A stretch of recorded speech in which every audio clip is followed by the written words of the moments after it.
Bonjour mesdames et messieurs, rebonjour chers collègues. Donc nous allons reprendre le cours de notre conseil. Je vais commencer donc par l'appel nominal des élus. Donc Delay Nicolas, présent. Bidault Véronique, présente.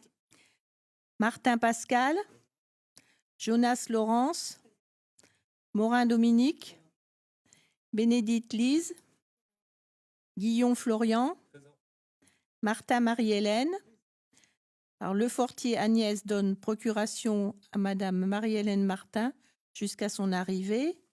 Malandin Christophe, Nouveau Laurence, Dubois Stéphanie, Gorgé Christine, Roland Pierre-Louis, Pevot Rémy, Tréchaud Christophe, Roy David, Favardin Laurent Sébastien, Massard Yvain, Gauche Cindy, Jarre Amélie, Dachy Elisabeth, Ladré Hubert, Bérou Jérôme, Saulzé Arnaud, Barroso Laurie, Léger Paul, Thomas Valéry donne procuration à Monsieur Paul Léger.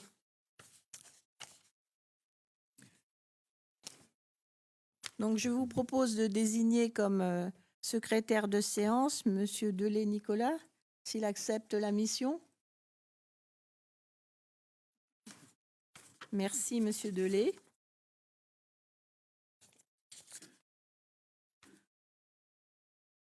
Donc nous allons commencer l'ordre du jour par la délégation de fonctions aux adjoints, aux maires et à des conseillers municipaux. Donc ce matin, nous avons procédé à l'installation de notre conseil municipal, élu le maire, déterminé le nombre des adjoints et à l'issue, élu les adjoints. Il nous revient cet après-midi donc de fixer les délégations de fonctions des adjoints, de certains conseillers délégués, mais aussi de collaborateurs de l'administration. En effet, en application de l'article L. 2122-18 du Code général des collectivités territoriales, le maire peut déléguer par arrêté sous sa surveillance et sa responsabilité une partie de ses fonctions aux adjoints ou à des membres du conseil municipal. C'est à ce titre que j'ai procédé, après accord des élus de la majorité municipale, à la répartition des délégations confiées aux maires adjoints, donc, qui seront les suivantes. Donc, Monsieur Nicolas Delay, premier adjoint, délégation attractivité, animation des quartiers de la ville et communication. Madame Véronique Bidault, deuxième adjointe, délégation finances et santé. Monsieur Pascal Martin, troisième adjoint, délégation voirie, travaux et patrimoine. Madame Laurence Jonas, quatrième adjointe, délégation éducation jeunesse, petite enfance et centre social. Monsieur Dominique Morin, cinquième adjoint, délégation écologie et urbanisme. Madame Lise Bénédy, sixième adjointe, délégation sport et association. Monsieur Florian Guillon, septième adjoint, délégation culture, jumelage, ville de paix, mémoire, cérémonie et conseil municipal jeune. Madame Marie-Hélène Martin, huitième adjoint, délégation senior, solidarité et bien vieillir. La loi Liberté et responsabilité locale du 13 août 2004 a pris en considération l'élargissement considérable des compétences assurées par les communes et la nécessité d'une répartition plus large des tâches. Une telle possibilité, ouverte par la loi, correspond pleinement à notre souhait de favoriser le travail collectif, d'associer à chaque moment les élus municipaux aux décisions. Elle s'avère d'ailleurs de plus en plus une nécessité afin que chaque adjoint puisse accomplir son travail dans des conditions satisfaisantes. Ainsi, la loi prévoit que dès lors que tous les adjoints sont titulaires d'une délégation, le maire peut déléguer une partie de ses fonctions à des membres du conseil municipal. Donc, 4 conseillers municipaux se verront ainsi confier une délégation. Donc, il s'agit de Madame Agnès Le Fortier, donc déléguée à la condition animale et à la biodiversité. Monsieur Christophe Malandin, délégué au sport et aux associations sportives. Madame Laurence Nouveau, déléguée à la vie associative et à la mémoire. Et Madame Stéphanie Dubois, déléguée au numérique et à l'animation des quartiers de la ville. Vous disposez sur votre table du tableau récapitulant les délégations confiées aux adjoints et aux conseillers municipaux que je viens de vous citer. Ces délégations feront l'objet d'arrêtés nominatifs. Par ailleurs, pour assurer le suivi administratif de certains actes administratifs, délégation de signature sera donnée au directeur général des services ainsi qu'aux agents du service population qui officient en qualité d'officier d'état civil. Bien que toutes ces dispositions ne relèvent légalement que de décisions du maire, je souhaite bien entendu recueillir l'assentiment du conseil municipal et après vos éventuelles observations, je vous demanderai donc de vous prononcer par un vote à main levée. Donc, est-ce qu'il y a des observations?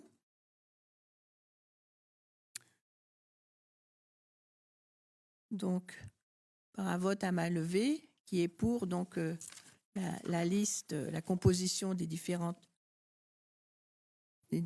conseillers. Pour. Abstention. Contre, voix contre.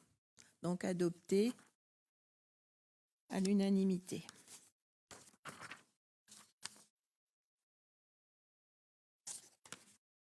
Donc nous allons poursuivre donc l'ordre du jour par la composition des différentes commissions municipales. Donc après le renouvellement du conseil municipal, il y a lieu de déterminer, en application de l'article L. 2121-22 du Code général des collectivités territoriales, la nature et la composition des différentes commissions municipales, tenant compte du respect du principe de la représentation proportionnelle, permettant ainsi l'expression pluraliste de chacune des listes composant l'Assemblée. À cet effet, je vous rappelle qu'en vertu de la réglementation, le maire est président de droit de toutes les commissions. De ce fait, il ne rentre pas en compte dans la répartition des sièges. Ainsi, pour mener dans de bonnes conditions le travail municipal, je vous propose de mettre en place 9 commissions. Donc, il s'agit de la commission des finances et de la santé, la commission du personnel, la commission attractivité, animation des quartiers de la ville et de la communication, la commission voirie, travaux et patrimoine, la commission éducation, jeunesse, petite enfance et centre social, la commission urbanisme, transition écologique et espace naturel, commission sport et association, commission culture, jumelage, ville de paix, mémoire, cérémonie et conseil municipal jeunes, et la commission senior, solidarité et bien vieillir. Donc, je vous propose également de fixer à 7 le nombre d'élus siégeant dans ces commissions, sauf pour la première commission concernant les finances et le personnel. Il semble en effet nécessaire que tous les adjoints y participent. Dans ces conditions, son effectif reste, comme précédemment, porté à 12 membres, auxquels s'ajoute le maire. La représentation du groupe L'Avenir de Varennes-Vauzelles serait de 2 représentants et pour le groupe Union pour Varennes-Vauzelles de 1 représentant. Dans les 8 autres commissions, les listes d'opposition auraient 1 représentant chacune, comme il a été établi dans le tableau annexé au présent ordre du jour concernant la répartition des sièges par liste. Aussi, avant de procéder au vote à main levée de ces 9 commissions municipales, quelqu'un souhaite-t-il prendre la parole sur cette question? Oui, Monsieur Bayrou.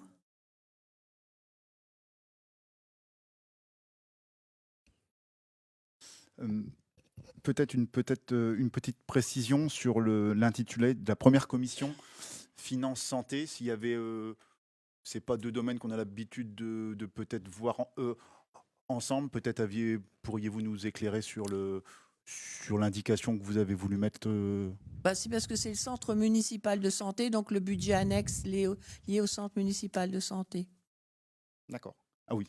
Et deuxième précision, alors là c'est plus, vous allez m'éclairer, sur les commissions où l'opposition n'a qu'un seul délégué. En cas d'empêchement d'imprévu de dernière, est-il possible de faire une suppléance, de se faire suppléer par un membre de la liste à ces réunions de commission pour pouvoir continuer, pour pouvoir avoir une présence continue lors de ces à caractère exceptionnel. Est-ce que Oui, c'est moi, je pense possible que c'est ou possible pour maintenir un travail de exactement? collaboration, Ok, bien merci. évidemment. Merci, Madame la maire.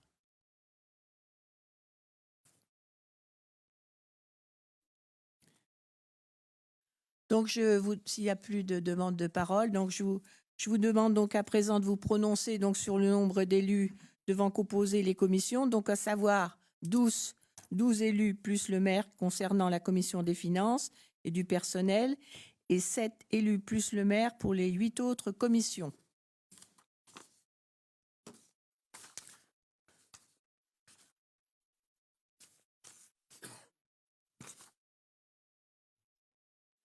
Donc, je vais mettre donc au vote. Alors, les votes pour, par rapport à ce que j'ai énoncé, des votes contre, des abstentions, je n'en vois pas, donc c'est adopté à l'unanimité. Merci à vous.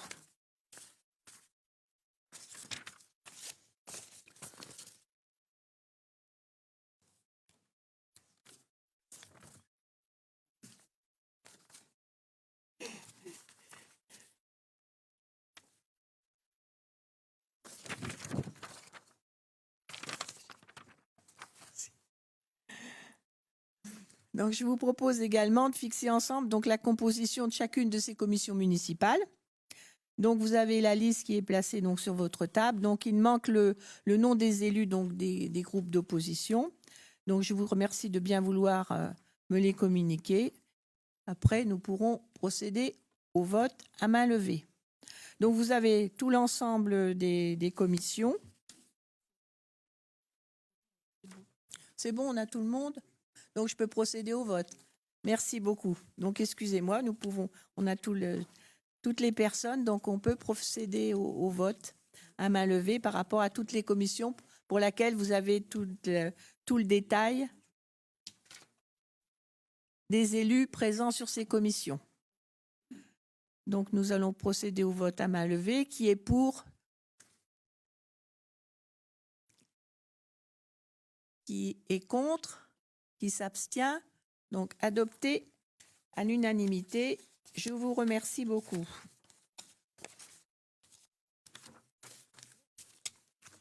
Donc, nous allons poursuivre l'ordre du jour donc, par l'élection des membres de la commission d'appel d'offres.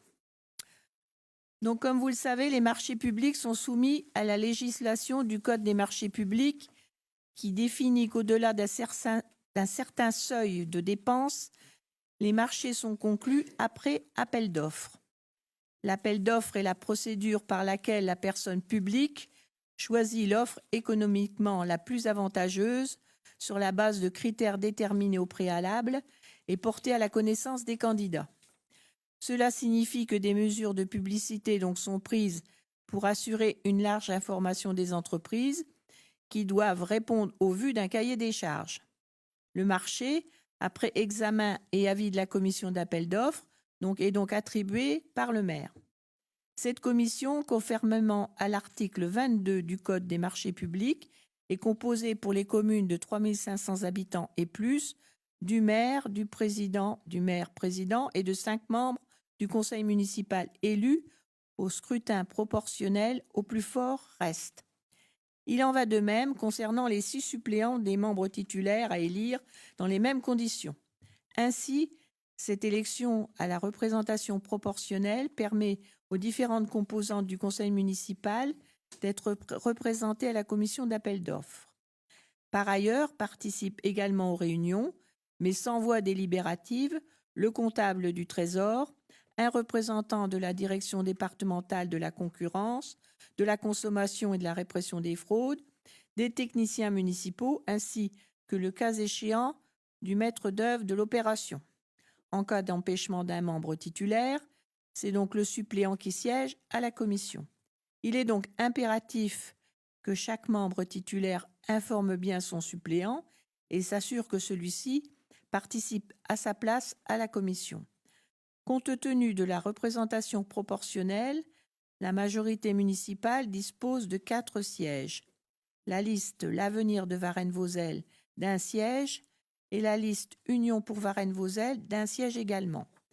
Je demande donc à chacun des groupes de bien vouloir me faire connaître les conseillers municipaux qui ont été désignés. Donc, pour la majorité municipale, il s'agit, outre le maire président, ayant pour suppléant donc Monsieur Nicolas Delay, de Monsieur Martin Pascal, donc en qualité de membre titulaire, avec comme suppléante Madame Lefortier Agnès, Monsieur Morin Dominique en qualité de membre titulaire, avec comme suppléante Madame Gauche Cindy, et de Monsieur Roy David en qualité de membre titulaire, avec comme suppléante Madame Jarre Amélie. Donc, est-ce que vous avez donc pour la liste l'avenir de Varennes-Vauzelles, un titulaire et un suppléant? Alors, comme titulaire, moi-même, Jérôme Bérou. Et comme suppléant, Monsieur Hubert Ladret. Merci.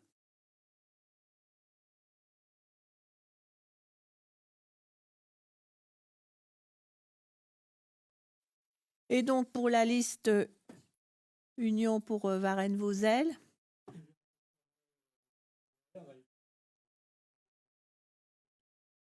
très bien.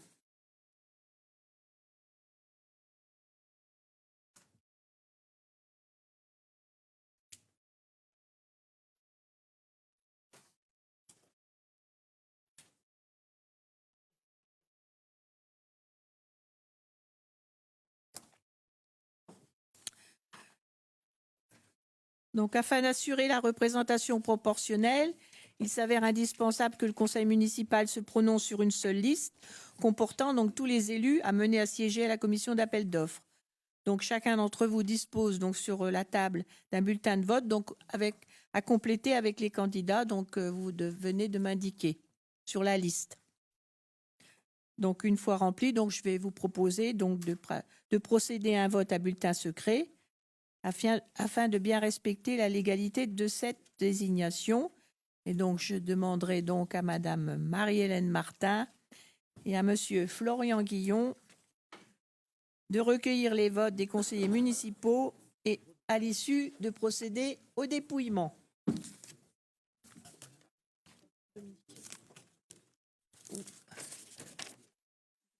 Oui. Merci, Madame le maire. Je voulais juste avoir une précision concernant cette commission d'appel d'offres. Je voulais savoir si les suppléants étaient affiliés à un titulaire ou si, par exemple, Morin Dominique, qui n'était pas là, pourrait appeler Monsieur Delay comme suppléant. C'est juste une précision pour savoir comment ça fonctionnait. Le suppléant qui correspond.